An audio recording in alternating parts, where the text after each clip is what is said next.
In Proverbs chapter 17:22, we read that laughter is like medicine for the soul. Laughter is like medicine for the soul. This is something that I have found to be very true. A number of years ago, when my husband and I were going through a very difficult situation, we had 4 small children at the time, which made this situation even more difficult than it might have been otherwise. Some friends of ours, a minister and his wife, Jim and Sue, invited us over to their house. During that evening, we started telling stories, and Jim ended up telling a story that made me laugh so hard I had tears running down my face, and I could not stop laughing. I started choking, unable to breathe because of it. And for the next 2 or 3 weeks, anyone who would listen, I would tell that story to. One day, a friend of mine, Melody, looked at me and said, "Rockie, the Lord's going to let you laugh your way through this." I would like to share that story with you today. As Jim told it, and his wife assured me that the story was true. She said, "You have to know his family," but the story was true. Jim said when he was college age, he went to stay to live with his aunt and uncle and his cousin. His uncle was a dean at a college in Grenada, Mississippi, the dean of the agricultural department. And Jim and Herb were the same age, so they were both attending this college. One day when they were sitting in the living room studying, the phone rang. Herb went and answered the phone. Now, that's not his real name, but Herb went to answer the phone, and at first it was a normal conversation. Then he became more excited, and then he got to the point of being frantic. And Jim is listening to the conversation, and he's thinking they're talking about, it sounded like a cow, but he thought there's no way he could be talking about a cow, that he had misunderstood. So he's listening, trying to figure out what is going on. Pretty soon, Herb says, don't do that. I'll be there in 30 minutes to get him. Just please don't do that." And he hangs up the phone. He looks at Jim and says, "Are you coming with me?" At this point, Jim said that he had just learned to go along for the laugh, whatever was going to happen. And he didn't say, but he thought, "I wouldn't miss this for the world." So he and Herb go get in the car, and it was a Volkswagen Super Beetle, one of those tiny little vehicles that his cousin owned. But they got in the vehicle and they start driving. It was a farmer's house they were going to, about 30 miles outside of town. And as they're driving, Herb begins to tell him the story. He said his father had been involved with a project that involved a small calf many months earlier. And Herb had been the one to take care of the calf, and we'll call the calf Clancy. He had taken care of Clancy, and he had grown to really love Clancy. But when the project ended, Clancy was to be sold to the highest bidder for butchering.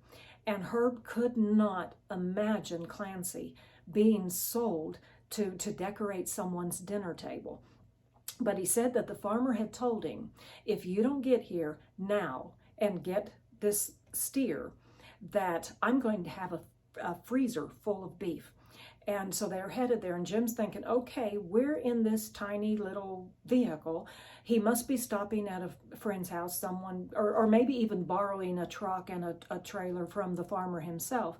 But he's thinking, what are we going to do with Clancy once we get him?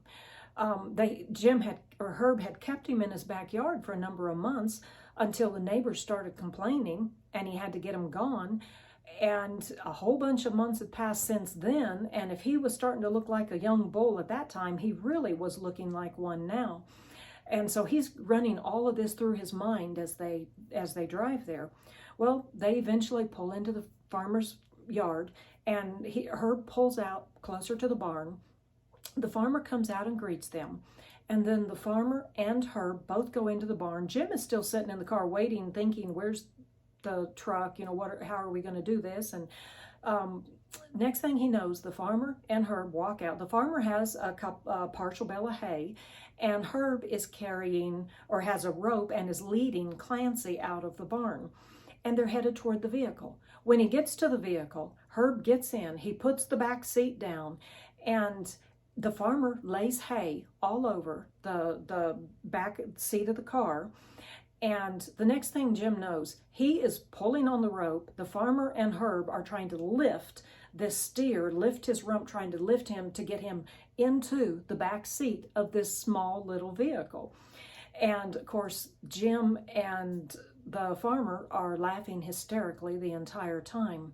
Well, they finally get Clancy in the back of this vehicle, and Jim's thinking, great, now what are we going to do? You know, taking back what we can't, you can't have a cow in town.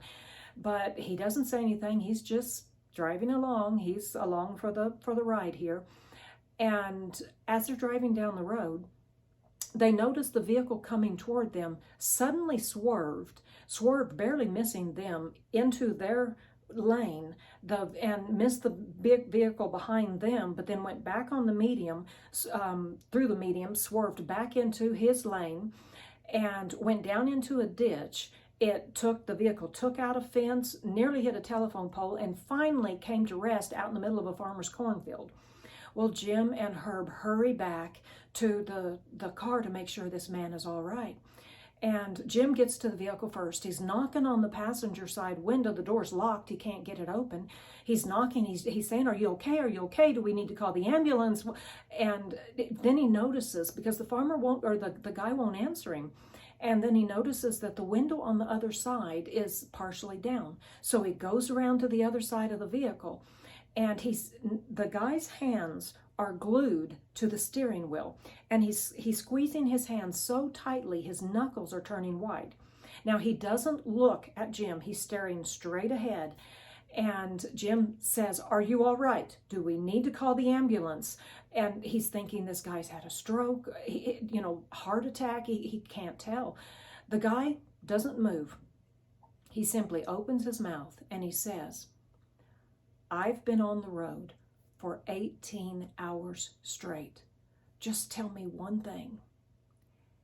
Is there a cow in the back of your car? I'm Rockie Sue, and I'm a storyteller. My books can be found at rockiesubooks.com. I hope you have enjoyed this story today, and I hope it makes you laugh as much as it made me laugh. Have a blessed day. Thanks for joining me.